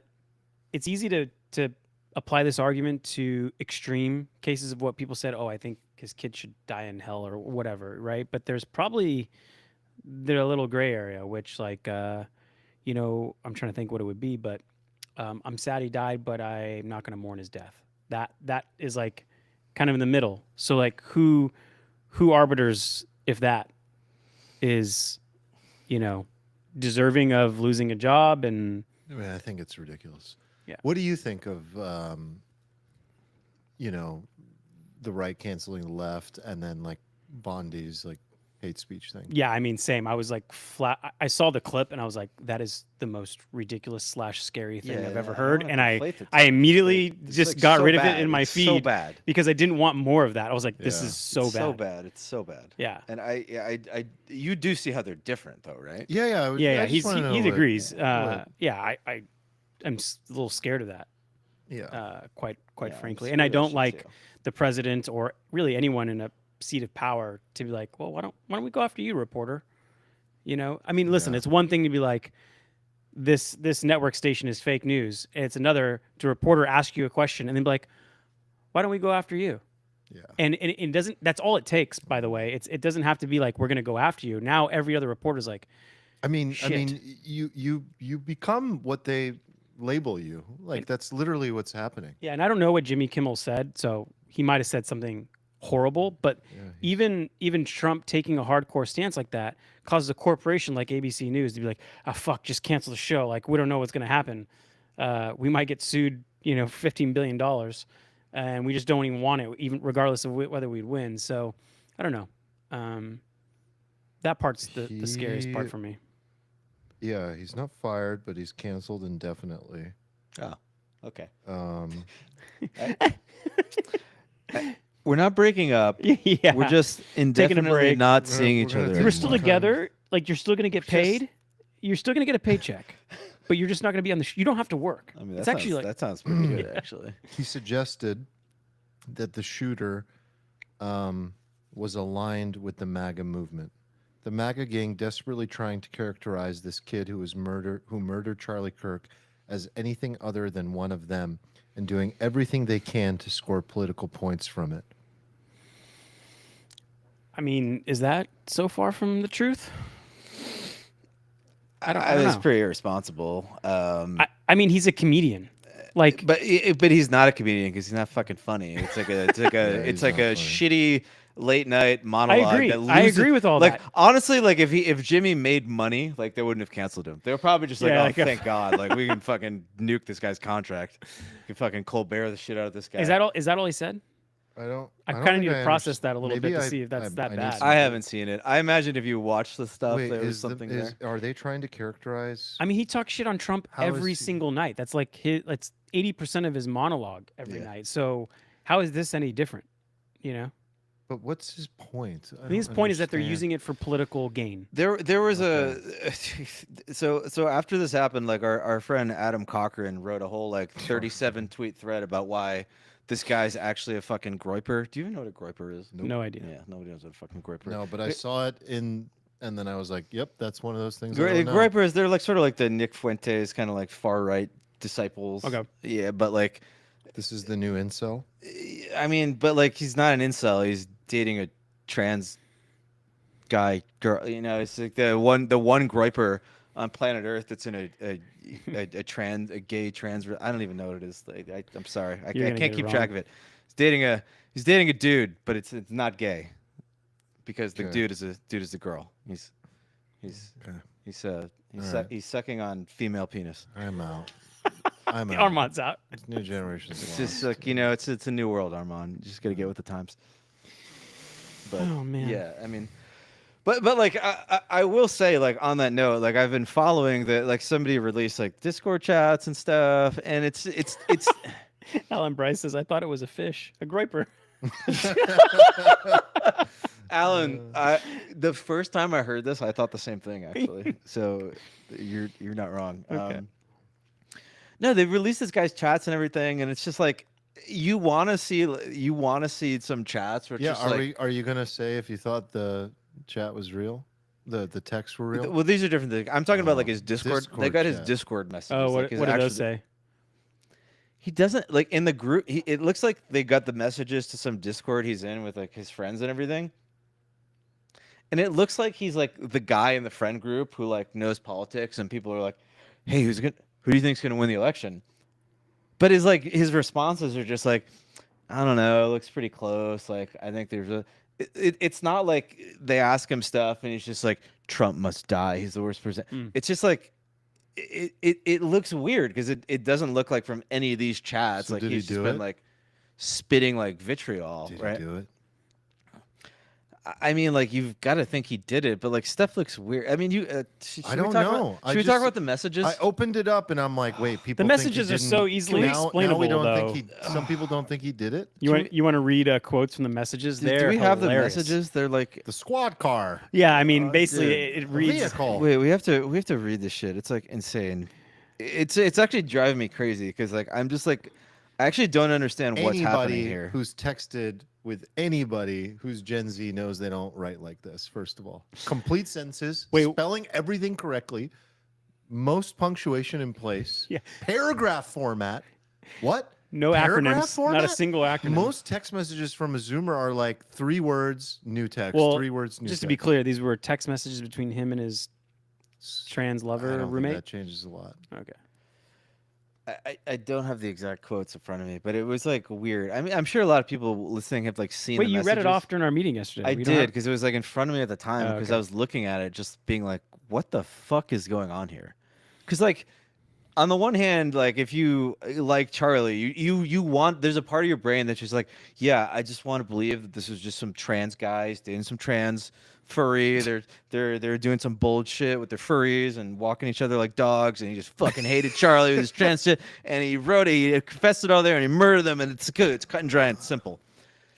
Because like if that's not true, All right, I the got him. alternative is like very messy and like uncomfortable.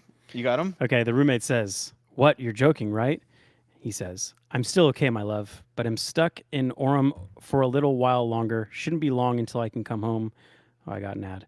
But I gotta grab my rifle still. To be honest, I had hoped to keep the secret till I died of old age.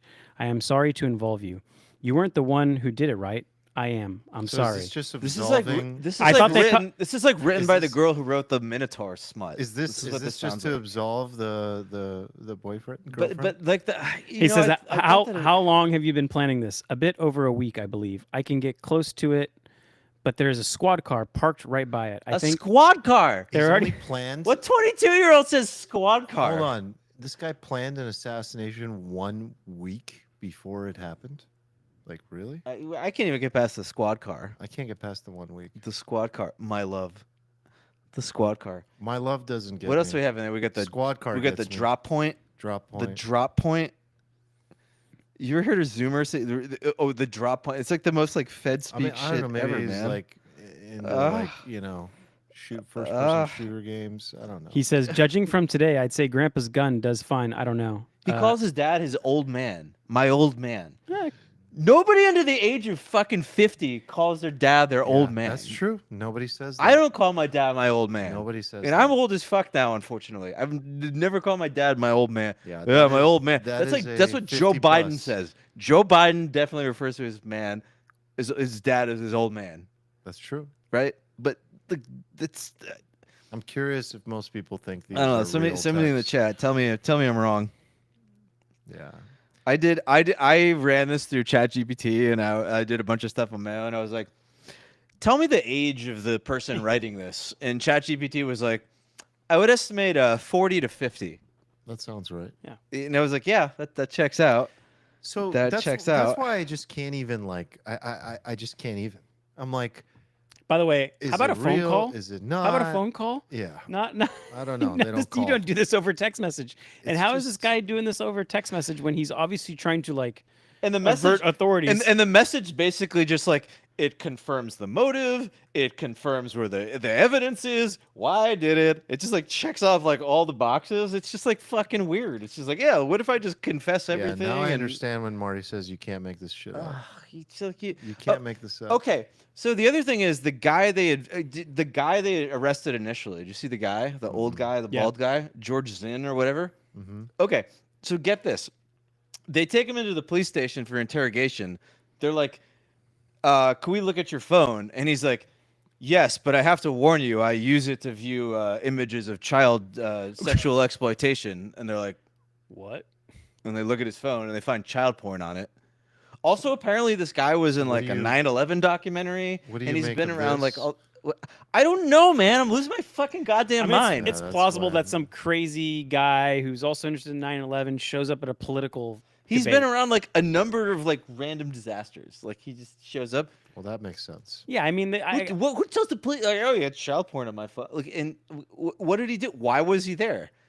because Was he's a political nut. and he's like he just happens to be there, Who do you think goes to these rallies? and like he's like, thank God they shot Charlie. I have to do my duty and be a patsy so that he can escape. Like that's Yeah, he's a what nut goes through job. his He name? looks at child porn. Like Where's the kid from? no. He's a fucking like Mormon from Utah. This is like the other thing. He's just like MAGA family Mormon from Utah who's dating a this is trans interesting. furry. So I am curious what people think. Paradox says, disagree. Rural America has a lot of sayings like that, Soda all the pop way into the younger generations. Is he a rural kid then? Like, is that Might a be. possibility? Yeah. might be. Yeah. I don't know.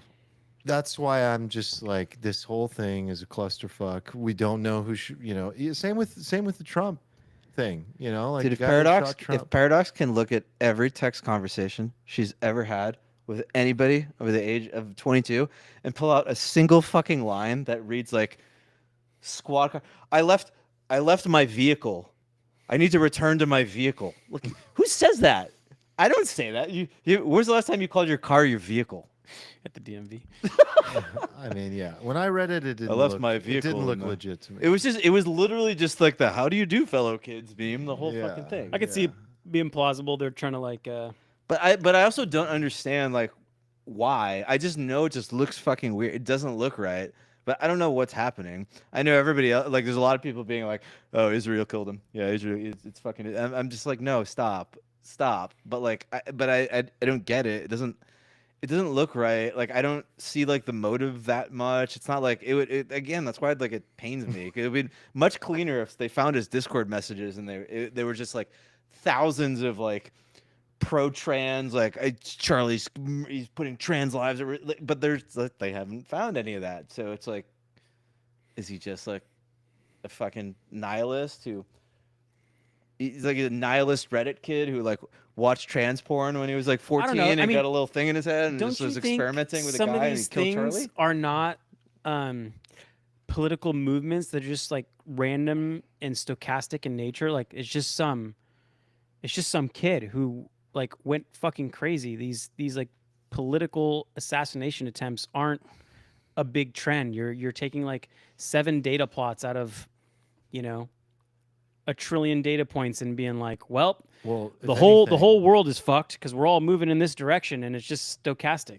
and I don't want to like underplay in any way what happened, but even with stuff like this and the tumultuous nature of like reality today, I mean, political assassinations were left and right back in the day. Like this stuff is like you're vying for power. This one clearly the motive is different. This is not a political figure who ordered. It doesn't appear to be, at least obviously, who ordered an assassination. And, it's always this lone wolf shit. But at the end of the day, like this kind of stuff was very politically motivated back in the day to take out your opponents, and like these things were happening constantly. So like we still live.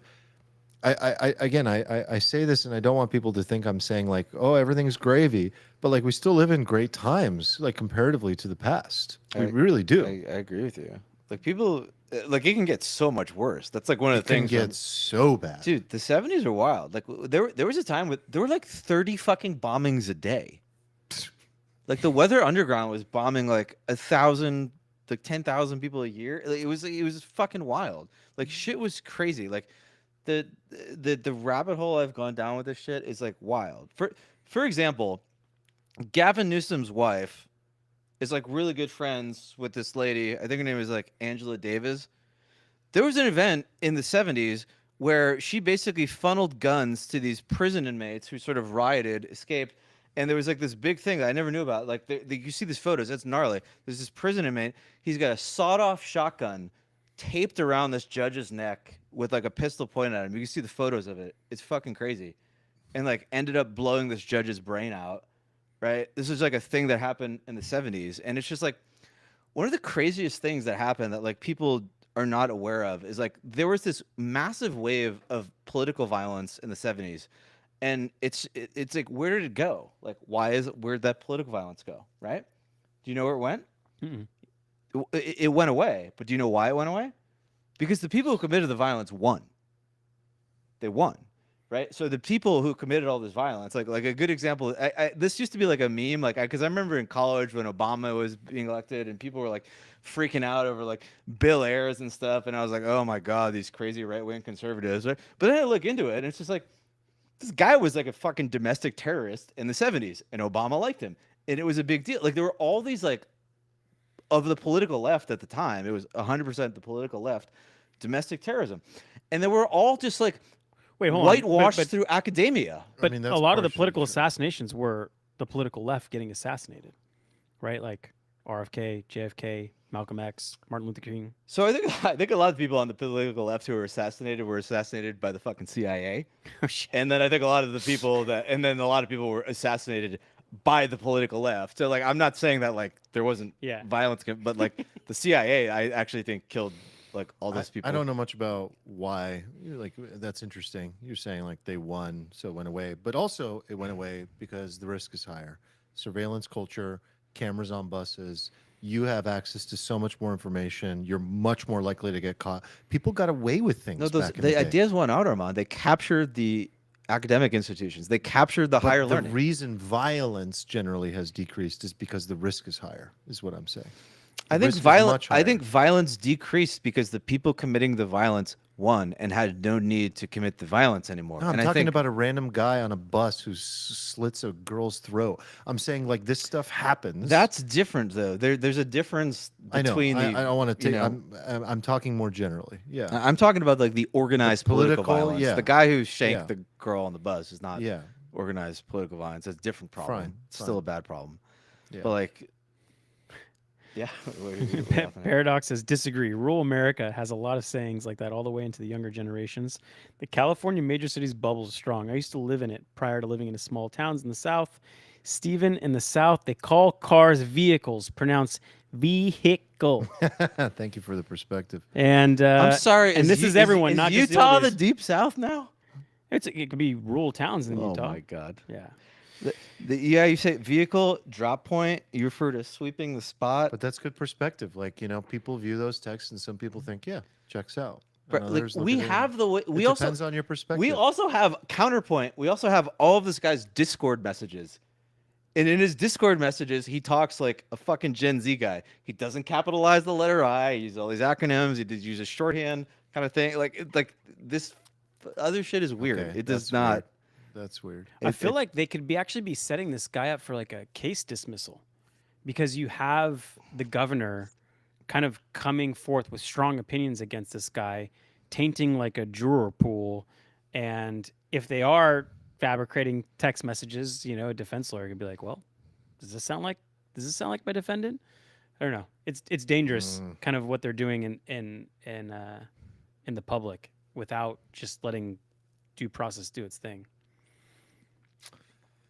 Yeah. All right, you guys ready to wrap up? Yeah. Okay. What time is it? Oh my God, it's 7. Yeah, it's time to go. Damn.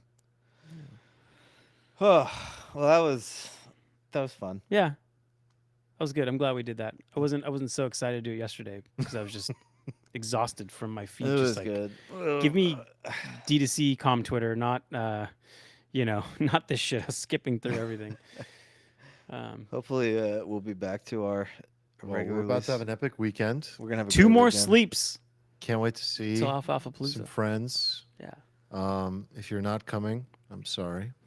Next time. Do we? hopefully. I feel like we have a responsibility to do like a photo album so that we can show it on the pod Yeah. next week. Oh, we should. Yeah. We should. I don't take pictures, but Yeah, just we should the definitely have a collective little we. slideshow on the YouTubes. That'd be fun. Yeah. Yeah, we'll take some photos.